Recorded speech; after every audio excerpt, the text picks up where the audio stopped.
all of you. I am Mrityunjay Rai, and once again, I welcome to all of you in this beautiful session, topic 3, Vedic culture. नमस्कार, एक बार फिर से आपका मैं स्वागत करता हूं टॉपिक 3 वैदिक संस्कृति में। तो पढ़ते हैं इतिहास। देखिए, वैदिक संस्कृति भारतीय इतिहास का तीसरा टॉपिक हम लोग मानते हैं। पहला टॉपिक हमने पढ़ा है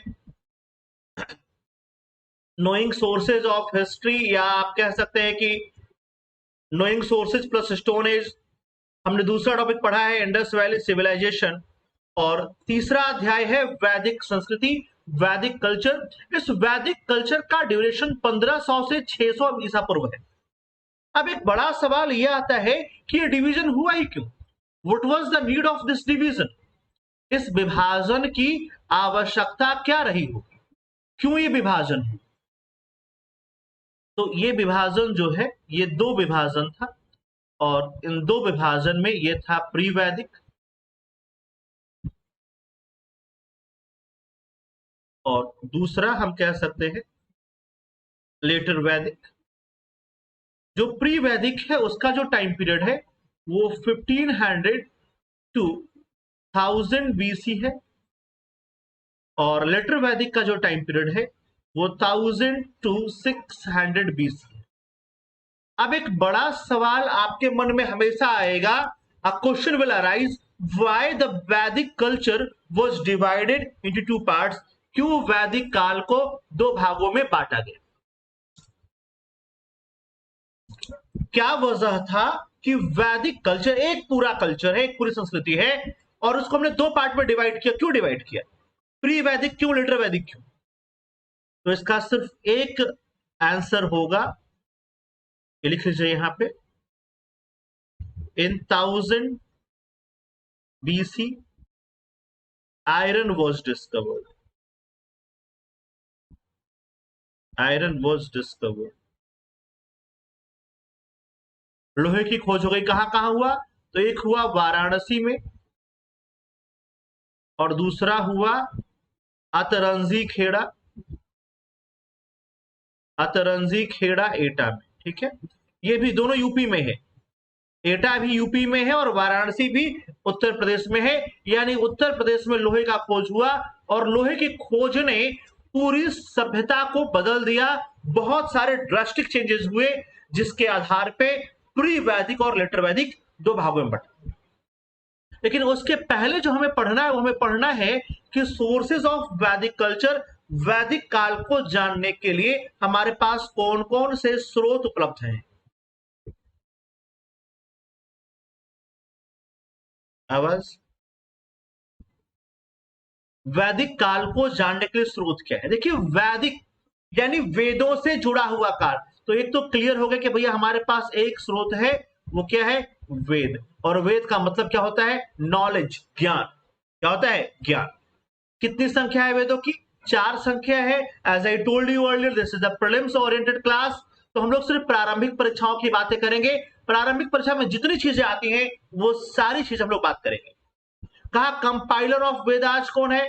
तो कहता है भैया वेदों का कंपाइलर वेद व्यास, महर्षि कृष्ण द्वैपायन वेद व्यास। जो पूरा नाम है वह है कृष्ण द्वैपायन वेद व्यास, महर्षि वेद व्यास या कृष्ण द्वैपायन वेद व्यास। कहां पे वेदों की रचना हुई? तो कहा सप्त सैंधव प्रदेश, it means the provinces of 7 river. वह 7 नदियों के क्षेत्र में वेदों की रचना मानी जाती है। वेदों की संकल्पना या संरचना या compilation, the term is compilation. यहां भी मैंने नोट किया, लिखा है कंपाइलर। तो वेदों का कंपाइलेशन। अब सर वेदों का कंपाइलेशन क्यों हुआ, लिखा क्यों नहीं गया? बेटा, वेदों को अपौरुषेय कहा जाता है। क्या कहता है? अपौरुषेय। इसका मतलब होता है, मैं एक बार हिंदी में लिख देता हूं, अपौरुषेय। ठीक है, it means it was not written by any human being, it was not written by any पुरुष। इसकी रचना किसी इंसान ने, किसी पुरुष ने नहीं की। It was known as Devakrita, Devakrita. इसे देवकृत कहा जाता है। इसे क्या कहता है? इसे देवकृत कहा जाता है। एक एक चीज जो भी बोर्ड पे लिखा है, आप जब भी वीडियो देखेंगे पूरा इत्मीनान से आप लिखेंगे इसको, ठीक है? क्या कहा जाता है इसको? देवकृत। और इसके अलावा इसे और कहा जाता है क्या? श्रुति संहिता। श्रुति संहिता। A text which was written by hearing, जिसे सुनकर के लिखा गया, जिसे सुनकर के लिखा गया, तो इसे हम देवकृत भी कहते हैं। क्या कहते हैं इसे हम? देवकृत। और इसे हम और क्या कहते हैं? श्रुति संहिता। श्रुति संहिता। क्या एक सवाल और था, कुछ बच्चों ने मुझे सजेस्ट किया पर्सनली मेरे व्हाट्सएप नंबर पे कि सर डिजिटल बोर्ड लगाइए। तो एक सवाल मैं आपसे जानना चाहता हूं कि आप कमेंट करके जरूर बताएं मुझे कि क्या डिजिटल बोर्ड बिल्कुल आवश्यक है? क्या मुझे आपको निःशुल्क ज्ञान देने के लिए अपने जेब से 2-2.5 लाख रुपए और खर्च करने होंगे? और क्या ये कदम अति आवश्यक है या इससे काम चल जाएगा? आपसे गुजारिश है कि आप जरूर बताएंगे कमेंट करके, ठीक है? आइए, तो ये अपौरुषेय कहलाएगा, देवकृत कहलाएगा और श्रुति संहिता कहलाएगा। इससे क्या किया गया है? It was compiled bye hearing, इसे सुनकर के लिखा गया है, वह ज्ञान जिसे सुनकर के मिला हो। तो आइए हम लोग बात करते हैं वेदों की। कितने वेद हैं हमारे पास? 4 वेद हैं। ये 4 वेदास। कौन कौन? ऋग्वेद सबसे पहले, इस मोस्ट एंशियंट वेदा। ऋग्वेद सबसे प्राचीनतम वेद, लिख लीजिए यहीं पे, नहीं, प्राचीनतम वेद। मोस्ट एंशियंट वेदा प्राचीनतम वेद है। टोटल 10 मंडल हैं, 1028 सूक्त है, यानी 10 चैप्टर है, 10 चैप्टर है और 1028 सब topic was discuss, that is 1028, 1028 का क्यों लिखा गया? ऋग्वेद लिखा क्यों गया? कहा written for prayer of God, देवताओं की स्तुति के लिए लिखा गया, देवताओं को प्रसन्न करने के लिए लिखा गया। कहा पुरुषोक्त जो 10वें मंडल में है, कहा 10वें मंडल के पुरुषोक्त में किसकी व्यवस्था की गई है? वर्ण व्यवस्था है। वर्ण व्यवस्था के बारे में कहा गया है कि एक विराट पुरुष के मुख से ब्राह्मण, भुजाओं से क्षत्रिय, जांघों से वैश्य और चरणों से शूद्र की उत्पत्ति हुई है। ध्यान दीजिएगा यहाँ पे एक बतौर कि यह वर्ण व्यवस्था है और वर्ण व्यवस्था was based upon Karma. Karma, based upon Karma, not by birth, not by birth. The entire वर्ण व्यवस्था वॉज बेस्ड ऑन कर्मा। जो पूरी वर्ण व्यवस्था है वह कर्म पर आधारित है, जन्म पर आधारित नहीं है। ध्यान दीजिएगा कहां लिखा गया? प्रीलिम्स के लिए फैक्ट्स, पुरुषोक्त के 10वें मंडल में लिखा गया। कहां लिखा गया? 10वें मंडल में लिखा गया पुरुषोक्त के। और किस पर आधारित है? तो कर्म पर आधारित व्यवस्था है। किस पर आधारित व्यवस्था है? कर्म पर आधारित। यही एक उल्लेख आता है, एक व्यक्ति कहता है कि मैं कवि हूं, मेरे पिता वैद्य हैं और मेरी मां अनाज पीसने वाली महिला है। इस प्रकार से हम तीनों अलग अलग वर्णों में रह करके एक साथ जीवन यापन करते हैं। It means there was no place for untouchability in entire Vedic age. In the pre Vedic age there is no place for untouchability. There was not the concept of untouchability or casteism. That was pure Varna system. And Mahatma Gandhi support Varna system. Karmana. In any society, there must be a system to conduct the society. किसी भी समाज में समाज को चलाने के लिए for the smooth functioning of the society, there must be a system. बिना सिस्टम के समाज नहीं चलेगा। तो सिस्टम में वर्ण व्यवस्था थी, varna system was based upon karma. Okay, it was described in the 10th chapter of Rigveda. The 9th chapter was devoted to the Soma deity. Soma देवता को ये डिवोटेड है। 7वां chapter 7th chapter was described about the battle of 10 kings, 10 राग युद्ध, 10 राग युद्ध, and it was fought between the 10 kings and Raja Sudas, Sudas versus 10 kings. 10 राजा एक तरफ थे और राजा सुदास एक तरफ था, एंड ही गॉट विक्ट्री, यह जीत गया।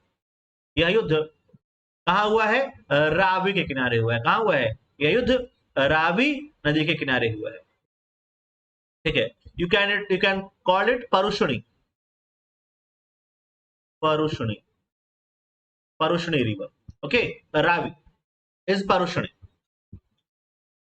Fourth chapter was about the agriculture, and for the better cropping or better cultivation, बेहतर उत्पादन हो फसलों में, बेटर प्रोडक्शन हो फसलों में, कल्टीवेशन हो में बेटर प्रोडक्शन हो, उसके लिए कुछ मंत्र लिखे गए हैं। तीसरा चैप्टर, इसमें गायत्री मंत्र लिखा गया है, and it was written by Maharshi Vishwamitra, and Gayatri mantra were devoted to the lord sun or Savitri Dev, Savitri Dev. भगवान सूर्य का नाम सावित्री देव या सविता देव मिलता है तब भी सही है, सविता देव और सावित्री देव और लॉर्ड सूर्य। भगवान सूर्य के लिए लिखा गया मंत्र है गायत्री मंत्र। कहां पे लिखा गया है? तो तीसरे चैप्टर में लिखा गया है, और लिखा किसने है? तो महर्षि विश्वामित्र ने लिखा है। Apart from that, the 2 to 7 chapters are the most ancient or oldest chapter. First and 10th was added at last. There was a slok, Asto Ma Sadgamaya, was taken from Rig Veda, and in 2007 the Rig Veda was included in UNESCO World Heritage List. UNESCO World Heritage List, and Rig Veda is similar to the Jind Avesta.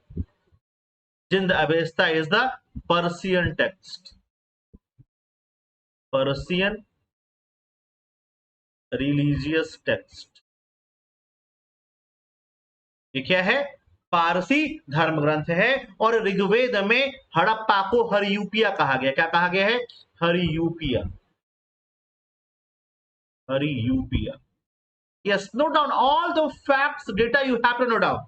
क्या कहा गया है? हरियूपिया कहा गया है। एक notes बनाना है आपको, वह शानदार नोट्स बनाना है जिसके बाहर से कोई सवाल नहीं। एक बात और मैं आपसे करना चाहूंगा, आप जब भी इस वीडियो को देखें, मैं बहुत जल्द का मतलब है कि संभवतः कल से या अगली वीडियो जो आए उसमें मैं सोचता हूं कि 50-50 प्रश्नों का एक सेट कराया जाए आपसे, और 50 प्रश्न सिर्फ नहीं हो बल्कि उन 50 प्रश्नों से आपके 500 प्रश्न बने। उन 50 प्रश्नों को करने के बाद आप 500 प्रश्नों को कर पाने की स्थिति में हो, यानी उस प्रश्न में जो 4 ऑप्शन होंगे, उन 4 ऑप्शन से जुड़ी जितनी जानकारियां होंगी वह सारी जानकारी आपको दी जाएगी। The all information will be provided to you. So ये हम लोग चाहते हैं, ये मैं चाहता हूं अमूमन, इसके लिए मैं कोशिश करूंगा, और बहुत जल्दी ये वाला भी मैं रिकॉर्ड करके आपको भेजूंगा। हालांकि इसी बीच मेरा बनारस जाने का भी प्रोग्राम चल रहा है, तो संभवतः थोड़ा सा डिले होगा, बट मेरी पूरी कोशिश होगी कि मैं धरती के जिस भी कोने में रहूं आप तक वीडियो पहुंचती रहे। ठीक है, ये जिंद अवस्था है, ZIND।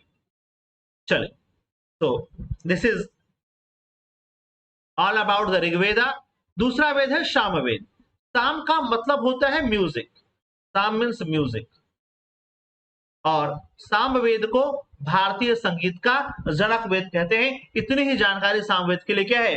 पर्याप्त है। यजुर्वेदा, यजुस मीन्स होता है यजना, यज्ञ। क्या होता है? यज्ञ, यजना, यज्ञ।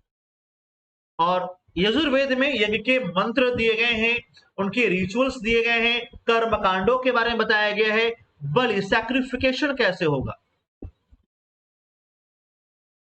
सैक्रिफिकेशन, बलि व्यवस्था कैसे चलेगी उसके बारे में बताया गया। कहां पे? तो सैक्रिफिकेशन के बारे में भी यजुर्वेद बताया गया है। और यजुर्वेद एकमात्र वेद है जो गद्य और पद दोनों में लिखा गया है। This is written in poetry and literature both. This is written in poetry and literature both. दोनों के बारे में लिखा गया है। यहाँ पे गद्य और पद दोनों के बारे में यजुर्वेद लिखा गया है। last Vedas were Atharva Veda. This is the latest Veda of 4 and it describes about the popular beliefs and the superstitions of humble folk. यहाँ पे आपको मिलेगा अंधविश्वास की बातें, जादू टोना भूत प्रेत तंत्र मंत्र, ये सारी बातें जितनी यह लौकिक बातें हैं वो आपको सब कहाँ मिलेगा? अथर्ववेद में मिलेगा। इसीलिए अथर्ववेद को वेदत्रयी से बाहर रखा गया है। There is the group of वेदत्रयी. Vedatrayi means group of 3 Vedas. In this 3 Vedas, the Atharvaveda is excluded. Group of 3 Vedas. Group of 3 Vedas, and Atharvaveda is excluded from the group of 3 Vedas. Only Rigveda, Yajurveda, and Samveda were included. Okay. Apart from that, कई सवाल आता है कि किस वेद का ब्राह्मण कौन है, किस वेद का ब्राह्मण कौन है, किस वेद का उपवेद कौन सा है, और किस वेद को गाता कौन सा पुरोहित है। Okay okay. ऋग्वेद का ब्राह्मण या ऋग्वेद को गाने वाला पुरोहित होता, सामवेद का पुरोहित उद्गाता, यजुर्वेद का पुरोहित अध्वर्यु, अथर्ववेद का पुरोहित ब्रह्म। ओके, अथर्ववेद का पुरोहित कौन है? ब्रह्म। ऋग्वेद होता, सामवेद उद्गाता, यजुर्वेद अध्वर्यु, होता उद्गाता अध्वर्यु और ब्रह्मा। तो कौन सा है? ब्रह्मा। ब्राह्मण, ऋग्वेद का ब्राह्मण ऐतरेय और कौशितकी, सामवेद का ब्राह्मण पंचविश, यजुर्वेद का ब्राह्मण सतपथ और तैतरीय, और अथर्ववेद का ब्राह्मण गोपथ। ठीक है, ये ब्राह्मण का मतलब होता है ब्राह्मण ग्रंथ। ब्राह्मण ग्रंथ, it means the explanation of Vedas was written by some Brahmins and known as the Brahman literature or Brahman text. Brahman text. So once again, Rigveda के 2 ब्राह्मण ग्रंथ हैं, Aitareya and Kaushitaki. Samaveda have Panchavish, Yajurveda have Satapatha and Taittiriya, Satapatha and Taittiriya. Panchavish was known as Tandya Brahmana and Mahabrahmana also, and Atharvaveda have a single Brahmana text that is known as Gopath Brahmana. Upaved, it means the sub-context, the subtopic which discuss in the Vedas, Rigved, Ayurved, the subtopic or the second part of Vedas or anything, it means ऐसा कोई भाग जो उसमें inherent हो। So Ayurveda is inherent in Rigveda, Gandharva Veda is in Samaveda, Dhanurveda, archery is included in Yajurveda, and architecture, Silpa Veda, is in Atharva Veda. So this is all about the 4 Vedas. Let's discuss about the Puran, Upanishad. Puranas means old stories. Puran means old stories. And number of Puranas were 18. 18 पुराण है। पुराण का मतलब होता है पुरानी कहानी, और पुराणों के 5 विषय बताए गए हैं। हालांकि आपको तो डिटेल में जानना नहीं, फिर भी सुन लीजिए। सर्ग, उपसर्ग, सर्ग, प्रतिसर्ग, वंश, वंशानुचरित और मनवंतर, ये 5 विषय बताए गए हैं। 18 पुराण है जिसको लिखा है उग्रश्रवा या उनके पुत्र लोमहर्ष। उग्रश्रवा या उनके पुत्र लोमहर्ष ने लिखा है। किसने लिखा है? लोमहर्ष या उनके पुत्र उग्रश्रवा ने लिखा है। और मत्स्य पुराण सबसे प्राचीन और प्रामाणिक पुराण है। Matsya Purana is the oldest and most authenticate Purana. Purana means old stories. Only this much you have to know about the Puranas.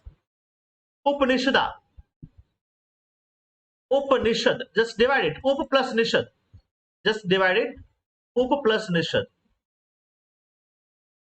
उप प्लस निषद। उप मतलब होता है समीप, पास में, और निषद का मतलब होता है बैठना, means to sit down near the guru and get the secret knowledge. कहा क्या होता है, मतलब कहा गुरु के समीप बैठ करके जो ज्ञान प्राप्त किया जाए वह क्या होगा, वह उपनिषद होगा। तो sit down near the guru and get the secret knowledge, that is Upanishad. गुरु के समीप बैठ करके जो ज्ञान प्राप्त किया जाएगा वह ज्ञान क्या कहलाएगा, वह ज्ञान उपनिषद कहलाएगा। नंबर ऑफ उपनिषद इज 108, 108 प्रसिद्ध है, इसमें हार्डली 10 से 12 ही प्रसिद्ध है। अवर नेशनल पंच लाइन, सत्यमेव जयते, नेशनल टैगलाइन, हमारे देश का ध्येय वाक्य सत्यमेव जयते is taken from Mundaka Upanishad, Mundako-Upanishad. The Upanishad is the source of philosophy. What is the discuss in Upanishads? The philosophy of human, philosophy of Atmana, philosophy of Brahma, philosophy of life, philosophy of death. जीव जन्म मृत्यु कर्म धर्म सबका क्या है, philosophy लिखा है। कैसे पता, पढ़ लो कठोपनिषद, आपको आपके सारे सवालों के जवाब मिल जाएंगे कठोपनिषद में। Why? Because the dialogue between Yama and Nachiketa is written in Kathopanishad. Nachiketa was a prince and his father donate him life to the Yama. एक छोटी सी कहानी आपको मैं सुनाता हूं। हुआ क्या, नचिकेता के पिता एक बड़े राजा, धर्म के लिए लगातार यज्ञ कराते थे, and he always donate the useless animals. वो बूढ़ी गाय दान करते थे जो दूध न देती हो, जो किसी काम की ना हो, बीमार बूढ़ी गाय जो बच्चा भी ना दे सके और दूध भी ना दे सके, वो गाय दान करते थे। अब ब्राह्मण बेचारे कुछ ना कहे, राजा है। एक दिन नचिकेता ने भरत दरबार में पिता से पूछ लिया कि आप ऐसी चीजें क्यों दान करते हैं जो किसी के इस्तेमाल में ना हो बल्कि उनके ऊपर बोझ हो। भाई बूढ़ी गाय, ऐसी गाय ब्राह्मण को दोगे तो ब्राह्मण बेचारा कहां क्या करेगा, घर से खिलाएगा, यज्ञ का कर्मभार आपको मिलेगा थोड़ी। फिर तो पिता ने कहा कि तुम अभी छोटे हो, बच्चे हो, तुम अभी बैठो शांति से, ये सब हमसे ना बताओ। ये सब हाँ, ये नहीं कि फालतू तुम ड्रामा शुरू कर दिए, क्या है बढ़ो। अच्छा, भरे दरबार में पूछा, सारी पूरा मंत्रिपरिषद बैठा है, ये नहीं माना। का नहीं पिताजी मुझे जवाब चाहिए। कहा देखो ऐसा है कि शास्त्रों में गोदान लिखा है और शास्त्रों में ऐसा कहीं नहीं लिखा है कि जवान या दूध देने वाली गाय देनी है या अच्छी नस्ल की गाय देनी है। गाय तो मैं दे ही रहा हूं, गोदान लिखा है तो गोदान कर रहा हूं मैं। गाय का दान पुण्य है तो गाय का दान मैंने किया है। कहा पिताजी उसके पीछे निहितार्थ क्या है? कहा क्या है बताओ? कहा निहितार्थ यह है कि दान अपनी प्रिय वस्तु का किया जाना चाहिए। दान सदैव अपनी प्रिय वस्तु का किया जाए। पिता को गुस्सा आ रहा है, क्या पुत्र जो है भरे दरबार में ज्ञान पे ज्ञान दिए जा रहा है पिता को। पिता राजा, पिता ने क्रोध में कहा और संकल्प पूर्वक कहा, हाथ में जल लिया और कहा कि मैं संकल्प करता हूं कि मुझे मेरा पुत्र सबसे प्रिय है। मुझे नहीं, नचिकेता के पिता, हाँ मुझे प्रिय है।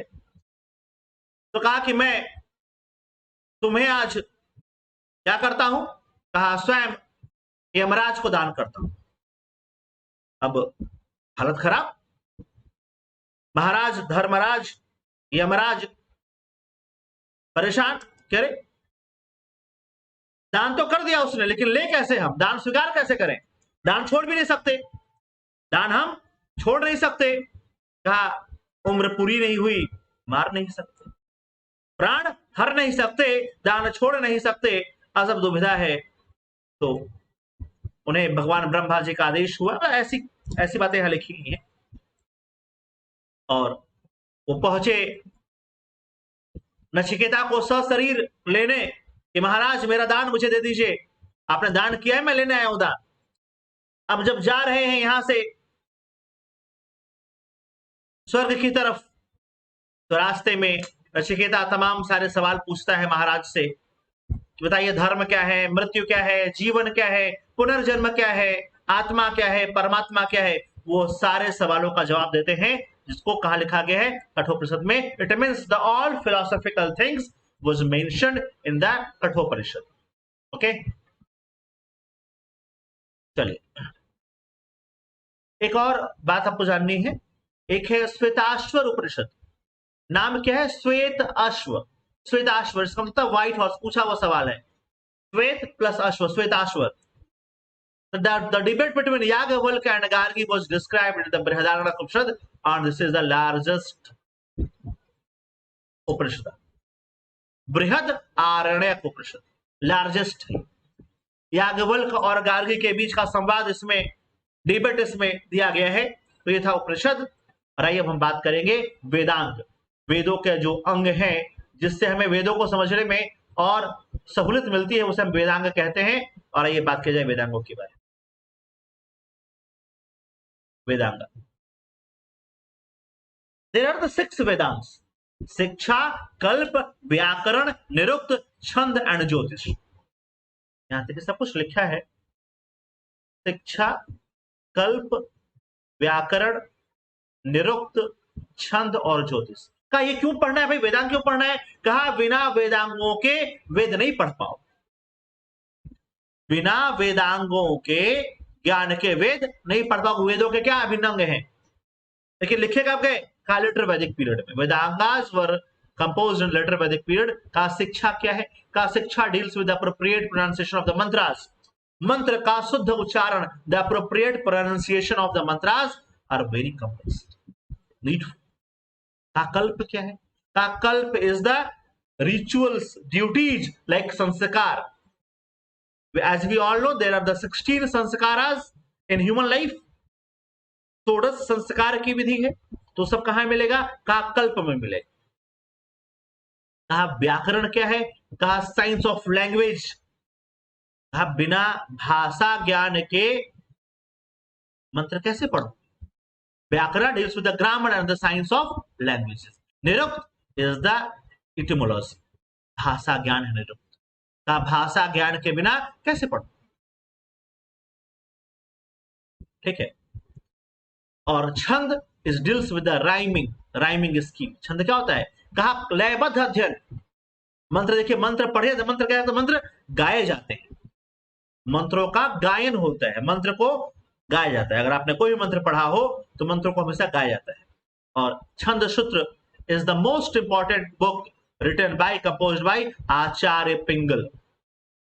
And Jyotish deals with the astronomy. Astronomy is a science. Why astronomy is important? To find the proper calculation of the right position of sun and moon and its various heavenly bodies to perform rituals and ceremonies. कहा आपको rituals कब करना है? मालूम चला भगवान सूर्य की आराधना कब किया? कहा सूर्य ग्रहण में कर लिया। हेलो, भगवान खुद संकट में, grahan means what? Eclipse, solar eclipse, सूर्य ग्रहण। भगवान खुद संकट में, आप बैठ के पुकार रहे हैं, कहा सुने? अपना संकट दूर करेगी आपका।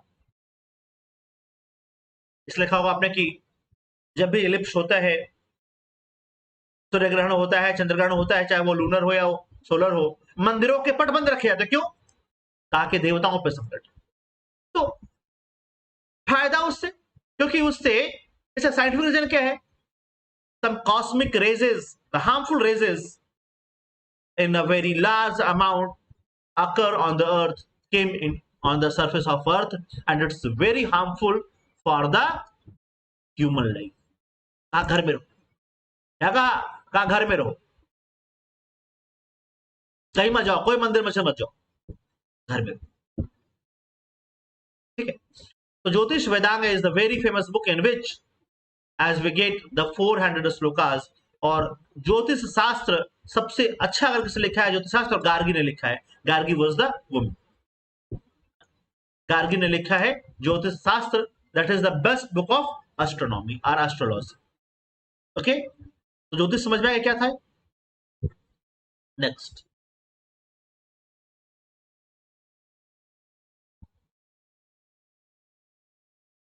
apart from Vedang, there are the 6 Vedang, as I told you: शिक्षा, कल्प, निरुक्त, छंद, ज्योतिष, व्याकरण। There are some sutras for there are some sutras. सूत्र सूत्र से क्या होगा? का कुछ सूत्र है, कल्प सूत्र, गृह सूत्र, सांख्य सूत्र का सूत्र वो पार्ट है जिससे जीवन में अलग अलग टाइप के यज्ञ या सेरेमनीज या आपके लाइफ के जो फंक्शंस हैं वो perform.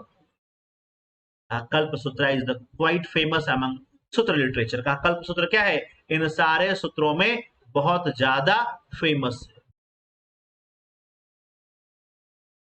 Okay, Kalpa Sutra is very famous. Okay, it has 3 parts: Shrauta, Griha, Dharma. श्रौत सूत्र, गृह सूत्र, धर्म सूत्र। श्रौत सूत्र explain the subjects of rituals and various types of यज्ञ सेरेमनीज। का सुनो कि कौन कौन सा यज्ञ करना है, कौन कौन सा सेरेमनी करनी है, कौन कौन सा रिचुअल्स करना है। कहा Sankhayana, Ashvalayana, Lokayatana, Kathayana and Baudhayana are the chief compositions of the sutra literature. ये सब क्या है? अश्वलायन सूत्र, लोकायतन सूत्र, कथायन सूत्र, बोधायन सूत्र, सांख्यन सूत्र, सब सूत्र लिटरेचर है। गृह सूत्र is deals with the various संस्कार of the 4 आश्रमास: गृहास, ब्रह्मचर्य, गृहस्था, वानप्रस्था एंड संन्यास। कहा ह्यूमन लाइफ के जो डिफरेंट फेजेस है, and in all different phases what types of sanskara we have to perform, that all sanskara were written in the griha sutra. Apart from that, the Dharma Sutra deals with the social life of Vedic era, and which various code of conduct and religious matters were explained. Besides these, we have the Kaushiki Sutra. Kaushiki Sutra is the medical science and remedies, and the Sulva Sutra, this is for the geometry. Yes, no doubt. Sulva Sutra is for geometry. Geometry. Sulva Sutra क्या है? Geometry. इसमें यज्ञ वेदियों का निर्माण कैसे होगा? How we will frame the fire altar, how we will made the fire altar, that was described in the Shulba Sutra. That is the father of geometry. So sutras are very important part to understand and to perform and to know the life of Vedic people. Apart from that, the Smriti Granthas were, Smriti means remembrance, memories. Smriti means memories, remembrance. And Smritis are also the auxiliaries parts of the Vedas. 6 smritis हैं.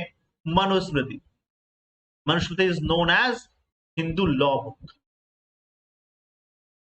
Hindu law book. And Manusmriti was translated into English as the Gentoo's law. As the Gentoo's law. It was compiled in the pre-Gupta period. Yagyavalkya Smriti. It was also from the pre-Gupta period. Narada Smriti. It belongs to the Gupta period. Parashara Smriti. It also belongs to the Gupta period. And the Brihaspati Smriti. It also belongs to the Gupta period. And Katyayan Smriti. There are the 6 types of Smritis: Manu, Yagyavalkya, Narad, Parashara, Brihaspati, and Katyayan. Okay, it means remembrance. It means memories.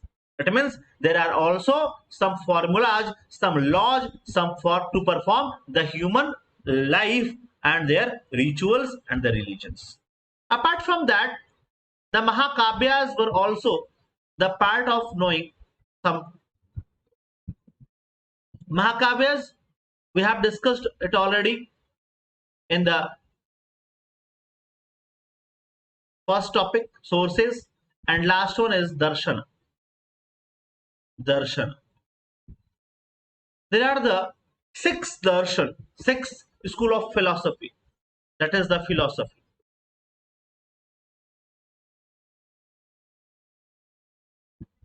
Philosophy. 6 type of philosophies were described. Which one? Sankhya. Who is the father? Profounder Kapila Muni. Yoga, Patanjali. Propounded by Patanjali. न्याय गौतम ऋषि, वैशेषिक कणाद, पूर्व मीमांसा Jaimini and Uttara Mimamsa Badarayana. There are 6 Indian school of philosophy. There are 6 Indian school of philosophy known as Sad Darshan. Known as Sad Darshan. ये 6 दर्शन हैं जिसमें सांख्य दर्शन कपिल मुनि ने प्रतिपादित किया, योग दर्शन पतंजलि ने, न्याय दर्शन गौतम ऋषि ने, वैशेषिक कणाद ने, पूर्व मीमांसा जैमिनी ने और उत्तर मीमांसा बादरायण ने. इसके अलावा एक और दर्शन है, वह है Charvaka. Charvaka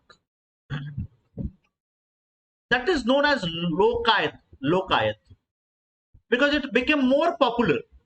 Lokayat, Charvak or Lokayat, it became more and more popular. क्या कहता है? It believes in the metaphysical world. It believes in the metaphysical world. It believes in the pleasuralism. It believes in the pleasuralism. सुखवाद में विश्वास करता है. किसमें विश्वास करता है? प्लेजरलिज्म, सुखवाद.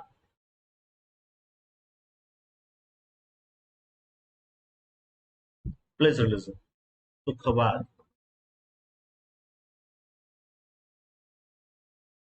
क्या होता है सुखवाद? कहता है यावत जीवेत ऋण सुखम जीवेत ऋणम कृत्वा घृतम पिबेत. कहा जब तक जियो सुख से जियो, कर्जा लेके घी. प्लेजरलिज्म. फिर कहा कि भस्मीभूत देहश पुनरागमन कुतः. कहा ये देह एक दिन जल के राख हो जाएगा, फिर आना थोड़ी है. पुनरागमन कुतः. It does not believe in the rebirth. It believes only this present life. It believes in present life. कोई लाइफ आफ्टर डेथ में बिलीव नहीं करता ये, एंड ना ये no rebirth. No life after death and no rebirth. Only pleasurism. Only यावत जीवेत सुखम जीवेत ऋणम कृत्वा घृतम पिबेत. जब तक जियो सुख से जियो, कर्जा लेके घी पियो. मतलब अगर आपको जीवन जीने के लिए एक आध खराब काम भी करना पड़े, एक आध अनधिक काम करना हो, कोई दिक्कत नहीं. का सुख मिलना चाहिए. प्लेजरलिज्म, सुखवाद. और इसमें पूरा अगर आपका फिलॉसफी होगा ऑप्शनल तो पूरा एक टॉपिक होगा इस पे, सुखवाद पे. ओके, सो हम लोगों ने यहां पे बात किया कि इसके सोर्सेज क्या है. हम लोग कल बात करेंगे प्री वैदिक काल के, उनके आगमन के बारे में, उनके सोसाइटी, उनके इकोनॉमिक्स के बारे में, उनके रिलीजन के बारे में, और उसको हम लोग बात करेंगे लेटर वैदिक में, और फिर हम दोनों का कंपैरिजन करेंगे. तो अभी के लिए यहीं तक. आपको अच्छा लगा होगा तो आई urge to all of you, please like, subscribe and share the channel. Keep studying and please do comment. Let me know how was the session, and very soon we will start the MCQ classes with depth elaborative explanations. Is that clear? Thank you so much. Jai Hind.